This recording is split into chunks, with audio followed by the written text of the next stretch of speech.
Bhunaktu Sahaviryam Karavavahai Tejasvinavadhitamastu ma Vidvishavahai. Om Shanti Shanti Shanti. Let us now look at the shlokas. So we are now doing the Dhyana Yoga or Atma Sanyama Yoga. These are the names for this chapter, sixth chapter. And we are doing the contemplation on them. We are doing the mananam based on the shlokas in this. So we will look at both the shlokas and the manana, and then we will meditate together on that for a while. Okay.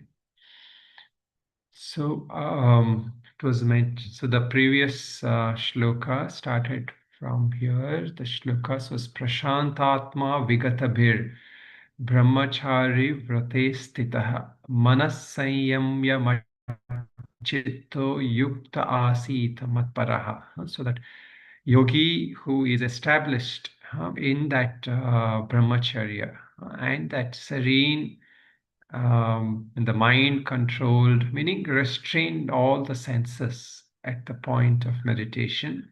The yogi should sit having me as the supreme goal.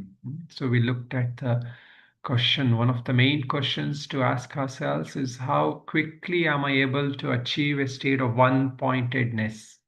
Like sometimes, if we are not practicing, we will see it takes a lot of time. And so the regular practice makes it easy to get to that point of ekagrata, one-pointedness, easier. Is the mind often restless or dull? So we have to see what the state, especially at this. If you have a regular time for meditation, then automatically that mind will become focused and active and alert at that time. Do I comprehend the meditation process well? All right. So we discussed this, that according to Gita, a ideal yogi isn't someone who bends nature to his will or performs miracle. Instead, the yogi learns to master his own responses to the world by controlling the senses and the mind. Now the Yunjannevam Sadatmanam Yogi Niyatamanasah Shantim Nirvana Paramam Matswam Stha Madigachati. Thus, constantly engaging the self in meditation and with a controlled mind, the yogi attains peace, abiding in me, which leads to liberation. So the Lord's presence is ever within us, and everywhere. So this ability to engage ourselves constantly with the focused mind, then the yogi attains that peace, which leads to that nirvana. Nirvana is that cessation, the ultimate destination. Natyashnastastu yogosti nachaikanta manashnatah nachati swapnashilasya jagrato naiva charjuna. O Arjuna, the yoga is not attainable by one who overeats, nor by one who fasts too excessively, neither by one who sleeps too much, nor by one who stays awake excessively. So this is the middle path. Bhagavad Gita is the middle path. It is not the extreme. For one who regulates their food and recreation, is balanced in actions, and maintains moderation in sleep and wakefulness. For that person, the yoga will dispel all unhappiness, meaning dukkha, suffering.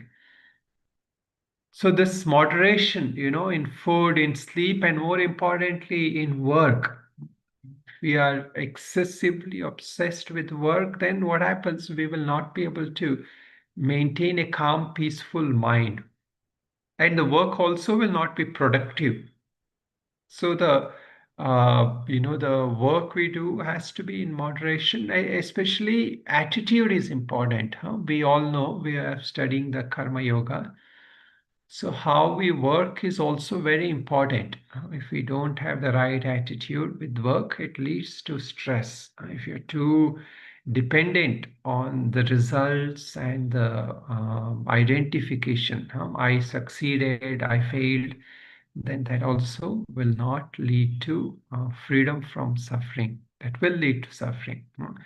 यदा विनयतं चित्तम् आत्मन्येवावतिष्ठते निःस्पृहः सर्वकामेभ्यो युक्त इत्युच्यते तदा.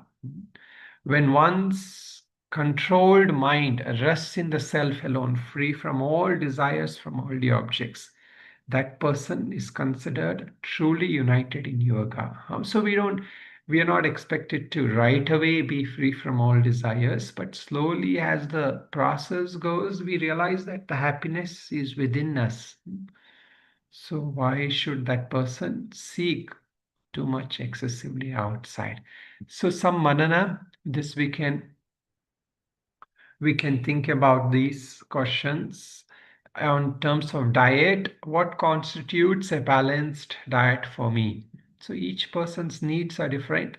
So we have to see what works as a balanced. So that which gives us a pleasant, positive state of mind, because the food is also feeding the mind. The food and the mind are related. So we have to be careful. Sometimes with practitioners the tendency is that to binge too much on food and then compensate by other things like fasting and all that. So do I sometimes binge on food and then compensate with excessive fasting? So some degree of fasting dieting is necessary, but important thing is the balance. What constitutes balance for us? Activity levels. Am I balanced in terms of physical activity and mental activity also? Do I oscillate between being lazy and procrastinating and then becoming too restless and overactive?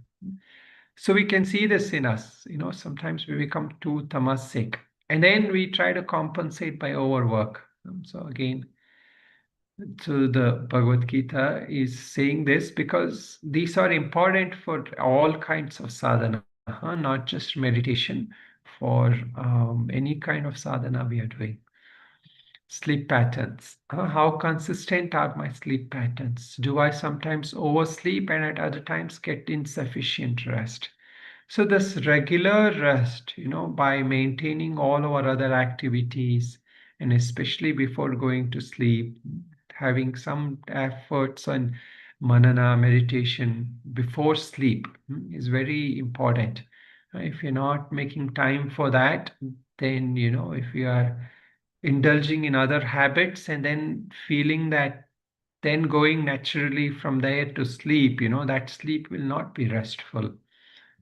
So okay, inspiration.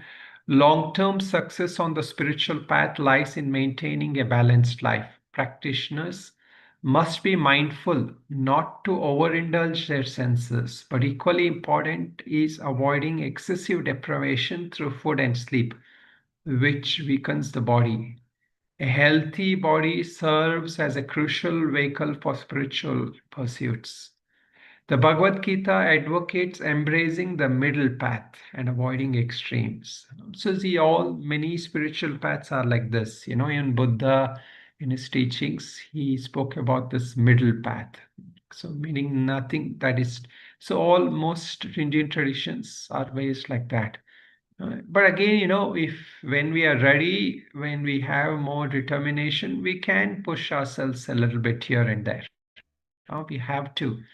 Otherwise, we will always maintain, and the mind will become ready naturally with meditation, that sleep will become lesser and lesser. यदा दीपो निवातस्थो नेङ्गते सोपमा स्मृता योगिनो यतचित्तस्य युञ्जतो nuyogamatmanah. As a lamp placed in a windless pot doesn't flicker, so is a yogi compared. This is a very famous drishtanta, a very famous example. The mind of the yogi has to be disciplined. One whose mind is disciplined and who is fully engaged in yoga for self-realization. Meaning that just as how a candle flame lies, when there is no wind, similarly, our mind should be there all the time, meaning disciplined, focused. Yat Yatro paramate chettam niruddham yoga sevaya yatra chaivatmanatmanam pashyannatmani tushyati. When through the discipline of yoga, the mind becomes still and one perceives the self within the self. So this is a goal of the practices. We have to be able to Atmanam Pashyannatmani, that ability for that supreme self to perceive that self, that awareness rests in that awareness. That awareness is able to be in that awareness itself. So that is the ultimate ability of a practice. Then what happens? That mind and the self feels a contentment within that self. So this is one of the goals of a practice. Sukhamatyantikam yattad buddhi graya matindriyam vetti yatra na chaivayam stitas chalati tattvataha. When one realizes that boundless bliss that is understood through the intellect and lies beyond that senses, and once established in that, one does not deviate from that truth. So the bliss, that what we call, ananda, Satchitananda, that bliss, that intellect realizes and moves away from all outward establish seeking of it. Yam labdva chaparam labham manyate nadikam tataha. Yasmin stito na dukkhena gurunapi vichalyate. So this is a very popular shloka, that having attained in that state, one does not gain anything more. It doesn't consider any gain more superior. And once established in it, even the greatest misery cannot disturb that inner stability.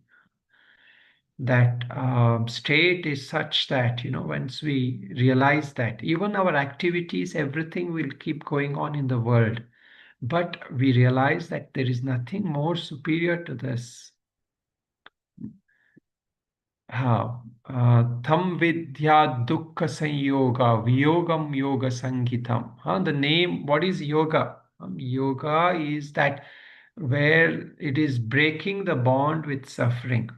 Yoga is the process that breaks the bond with suffering. We are all caught up with suffering either through karma or through our own mental habits. We are attached to seeking suffering. Unconsciously, we are constantly, our actions are taking us to suffering. So this yoga is this process of breaking that bond, that dukkha sanyoga viyoga. This is the one of the process. Sa nischayena yoktavyam yoga nirvinna chetasa. So this should be pursued with a firm resolve. Okay, we will do this one manana. So this is where, we have to be very clear. Why am I doing yoga? Why am I doing these practices? Or whatever sadhana I'm doing. Is it just for earning a livelihood, social status, recognition, pride, etc.? Sometimes, we can stray away. Why are we doing these practices? Is it for being free of pain and sorrows, physically, mentally, emotionally? Am I doing it for my own well-being or to impress others? Am I convinced that this path leads to the highest level of well-being? So some, especially those of us who are, this is the main kind of a role, our kind of daily activity, our so-called main profession. We have to always be careful that yoga here we are practicing is ultimately for seeking that freedom from all suffering and the highest happiness, the moksha purushartha we say, nirvana. Otherwise, what happens, like, we are just involved in it in a career and we will not get the benefits of it. And also, it is a wrong kind of goal that will not, that will, by itself, it is tainted with suffering. The cessation of all mental suffering and the attainment of sublime happiness is the goal of all spiritual practices and spiritual study. So we say this, very commonly, Atyantika Dukkha Nivritti Paramananda Prapti. These are two words, which are commonly used. The cessation of all suffering, Atyantika Dukkha Nivritti. And Paramananda Prapti. It is not just another's happiness, like how I'm seeking happiness by going out somewhere, or going to some party. That is not that happiness here. This is the highest happiness, sublime happiness, after which there is nothing else I need to seek. Otherwise, everything that I do, every happiness I seek, it is not going to give me contentment. It will only leave that seed of wanting more. Without a clear determination of purpose, practicing and studying these teachings for worldly gains will eventually lead to dissatisfaction and disappointment. Suffering will come to an end when one has this clarity along with determination in undertaking the practice. This is the promise of yoga. Okay, so let us try to first bring this goal in our mind and just try to contemplate that am I truly seeking that highest goal of yoga? What is my understanding?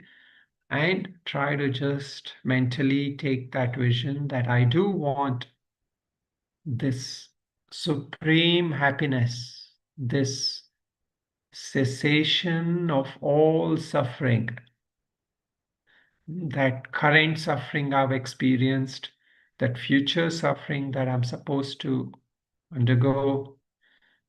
How do I end all that?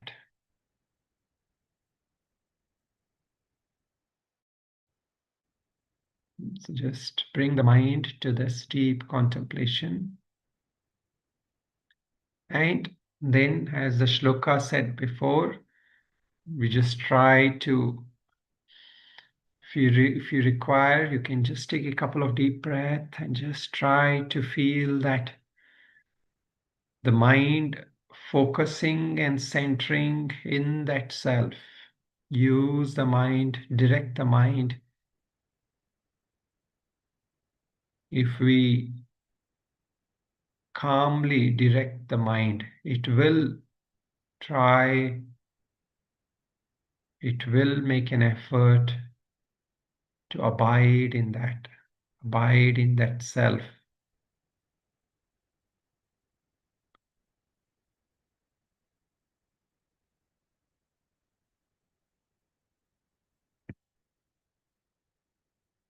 So we should convince ourselves that upon attaining that supreme state, upon attaining that awareness of self, uh, there is nothing more to attain. There is nothing that I have not attained.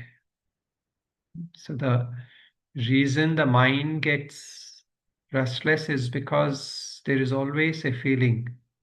There is something more that I need to do, something else, somewhere else I have to be. So through this contemplation, we try to guide the mind that there is nothing really greater, there is nothing more that I need to attain. This state of being in that supreme abiding awareness, abiding in that self. um, This is the boundless bliss that the intellect can realize, that the mind can realize.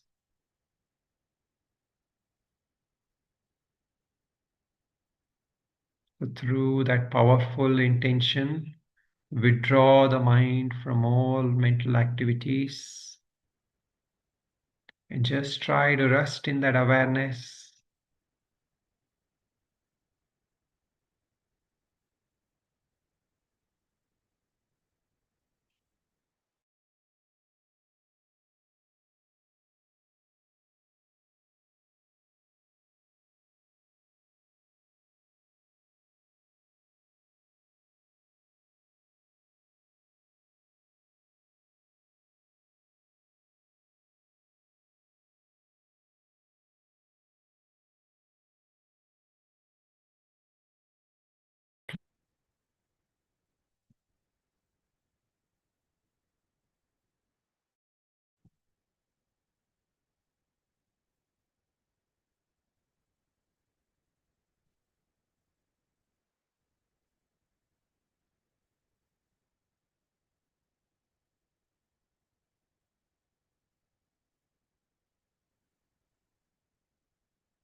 So this ability to perceive that self with the self, that is that what leads to that complete contentment.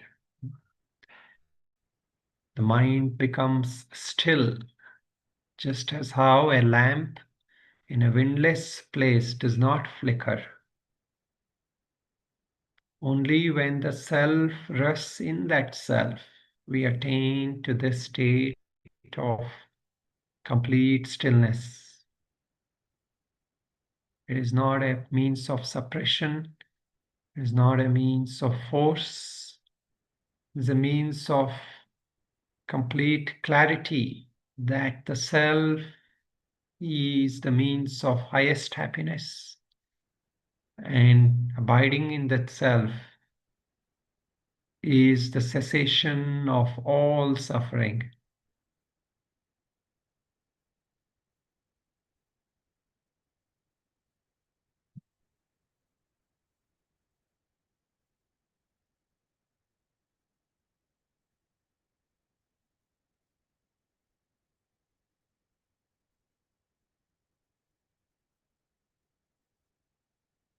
You can also use the breath, just a simple coordination of the mantra with the breath, such as Soham or Om,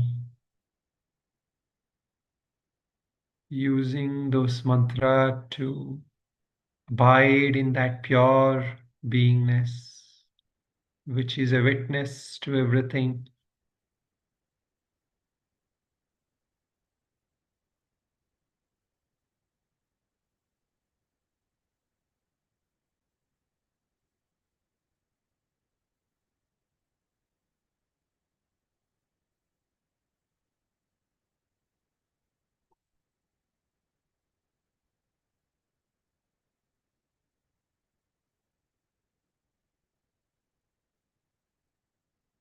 Remind yourself of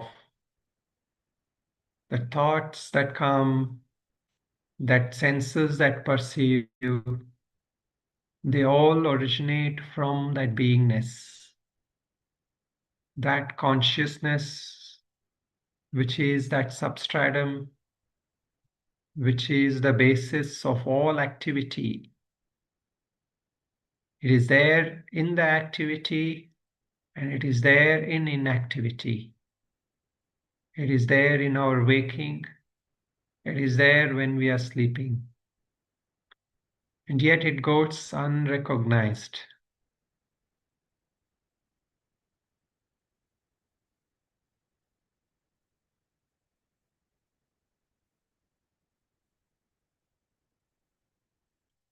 To the self that we identify is that self that is caught up in thinking, in identification. But the self that the Gita wants us to recognize is that pure self, that awareness.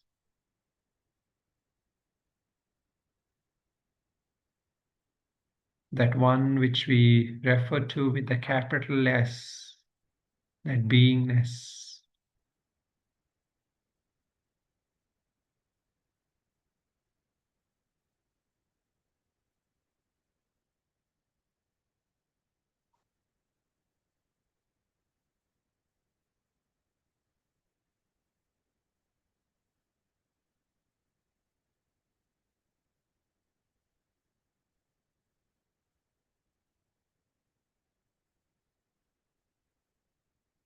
So in everything we are doing, in all our activities, even in all the inactivities such as sleeping, meditation, just remaining still,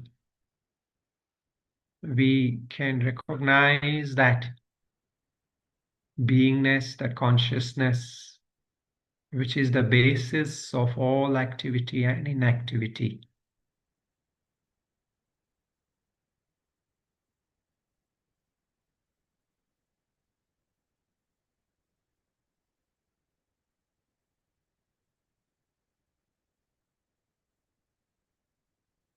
And when we are clear that the goal of all our sadhana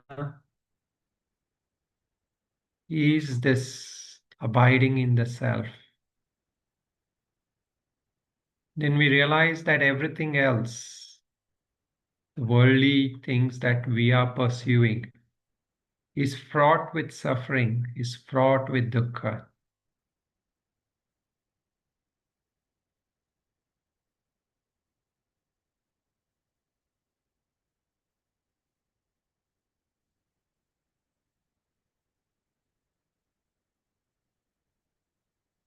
So to be truly happy,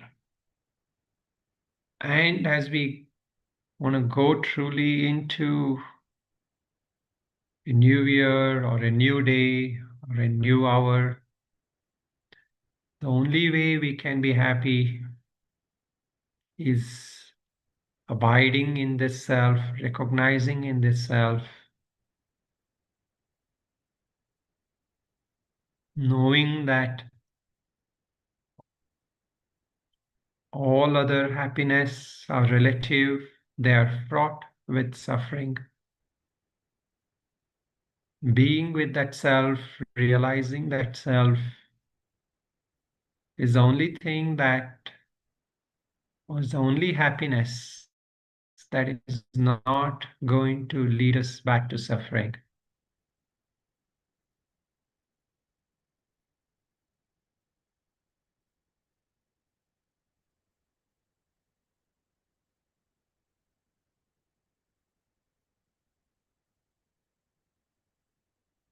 So, with a sense of gratitude, with a sense of appreciation for the teachings, the tradition of teachers, let us just feel in our heart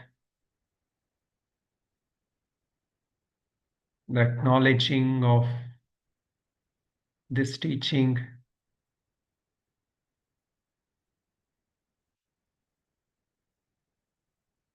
and that resolution that we will use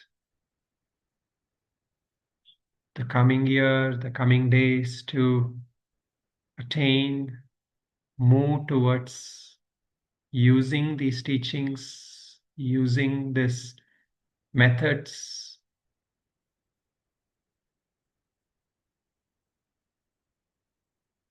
to practice them diligently, to contemplate regularly, and to maintain the life, the balanced life of a sadhaka, a practitioner.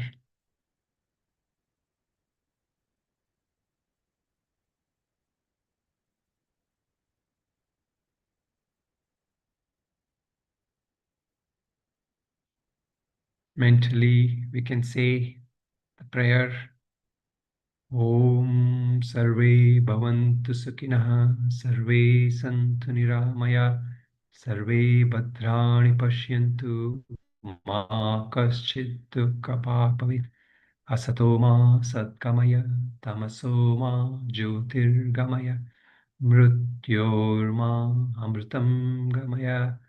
Om Shanti Shanti Shanti.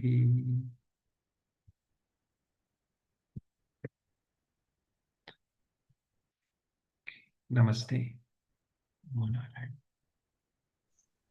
Namaste.